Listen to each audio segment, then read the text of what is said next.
The cabin of Flight 319 buzzed with a low hum of anticipation as the plane sat idle on the tarmac at Dallas-Fort Worth International Airport. It was a crisp October evening in 2027, and 14-year-old Amara Johnson settled in her first-class seat, 2B, her backpack tucked neatly beneath her feet. She was headed to Seattle, a trip her father had saved for, a reward for her straight-A report card. Her dark eyes flicked to the window, catching the fading Texas sunset. She was calm, composed, ready to enjoy the rare luxury of a spacious seat and a quiet flight. But calm never lasts when someone decides you don't belong. The flight attendant, Evelyn Carter, approached with a smile that didn't reach her eyes. Her badge gleamed under the cabin lights, her movements sharp, deliberate. "Miss, I need to see your boarding pass," she said, her tone clipped, slicing through the hum of first-class chatter.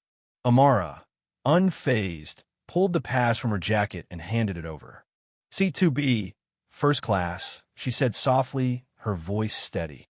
Evelyn barely glanced at it before ripping it in two, the pieces fluttering to Amara's lap like ash. "This isn't right," Evelyn snapped. "You're in the wrong section. Move to the back. Now." Amara's breath caught, not from fear but from the sting of disbelief. Before she could respond, Evelyn's heel connected with her shin hard. Pain shot up her leg, blood seeping through her gray sock, staining it crimson. The cabin fell silent. A businessman in 1A adjusted his tie, eyes fixed on his tablet. A woman in 3C whispered to her companion. Kids these days, sneaking into first class. Amara stood, clutching her leg, her face a mask of resolve. She didn't cry. She didn't argue. She just limped to the back, directed to seat 38D, wedged between a snoring trucker and a teenager blasting music through leaky earbuds. In first class, a college student subtly angled his phone, the red light of a live stream blinking. The video was already spreading, 15,000 viewers and climbing, as comments flooded in. Did she just kick a kid? Who was that girl? Evelyn didn't notice. She was too busy sipping water, smirking to a colleague about keeping order. But Amara wasn't just a kid. Tucked in her backpack was a worn leather bracelet, stitched with green thread, a faint silver wire glinting inside. It wasn't jewelry, it was a key. 5 years earlier, Amara's mother, Dr. Lena Johnson, had designed a system called Paragon, an ethics protocol to flag bias in real time across airlines. The industry had laughed it off, called it impractical, and shelved it. 6 months later, Lena died in a crash labeled mechanical failure. Her husband, Marcus, didn't buy it. He rebuilt Paragon in secret, embedding it in that bracelet now on Amara's wrist. As the plane climbed to 35,000 feet, Amara opened her laptop. The screen flickered to life. Paragon system standby. User, Amara Johnson. Inherited access confirmed. Her finger hovered over the trackpad. A message blinked. Initiate protocol? She didn't press it. Not yet. Her mother's voice echoed in her mind, from a memory of sitting in a lab at age 8. If they silence you, Amara, you don't need to shout. Let the system speak. Back in first class, Evelyn typed a report on her crew tablet. Passenger 38D attempted unauthorized first-class access. Disruptive. Recommend behavioral flag. The lie was sent to ground control, but Paragon was already listening. It flagged the report as false, cross-referencing Evelyn's history. 2 prior incidents, both involving black women, both dismissed. At FAA headquarters in Houston, a screen flashed red in the cyber integrity room. Analyst Sarah Nguyen leaned forward, her coffee forgotten. Paragon? That's impossible. It was scrapped years ago. The signal traced to flight 319, seat 38D. Sarah pulled the passenger manifest. Amara Johnson, age 14. Her stomach dropped. Lena's daughter, she whispered. The system wasn't dead, it was awake.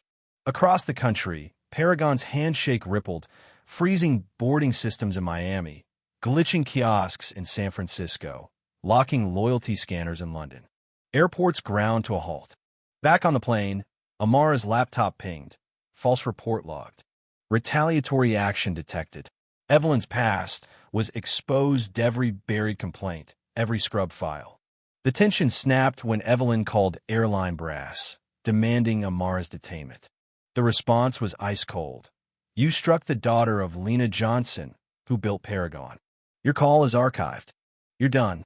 Evelyn's tablet locked, flashing. Ethics review initiated. "Stand down." Her hands shook as she realized the system she'd mocked was now her judge. In the cabin, passengers began murmuring, phones buzzing with leaked Paragon logs. A woman in 4A stood, glaring at Evelyn. "I saw you hit her." "We all did." The silence broke. Amara, still in 38D, opened her mother's journal, a faded blue book. Inside, a quote, "Silence is their weapon. Truth is yours." She tapped initiate. Paragon roared to life. By the time the plane landed in Seattle, the world knew. 9 major airlines signed the passenger equity charter within hours, a 7-page mandate Amara had authored mid-flight. Mandatory ethics training, real-time bias reporting, zero retaliation. Monarch Air, the carrier that fired Lena, went live first, its CEO admitting guilt in a raw apology. Social media erupted. Fly with Amara trended globally. Evelyn was grounded, her badge revoked, her career over. At a Senate hearing a week later, Amara stood alone, her voice clear. "I didn't want to break the system. I just wanted to sit in my seat. If dignity isn't standard, flying isn't worth it."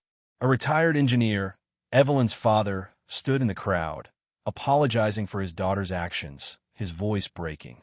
Amara refused lifetime first-class perks, demanding instead a system where every kid felt safe. By November, Paragon was federal code, integrated into booking apps, tracking ethics like flight times. A 6-year-old in Atlanta scanned a SkyGuard band, smiling at the message, "You're not alone." The skies hadn't changed, but the people in them had. Amara boarded another flight, economy, seat 19C. A young crew member whispered, "You're her." She nodded, looking out at the stars.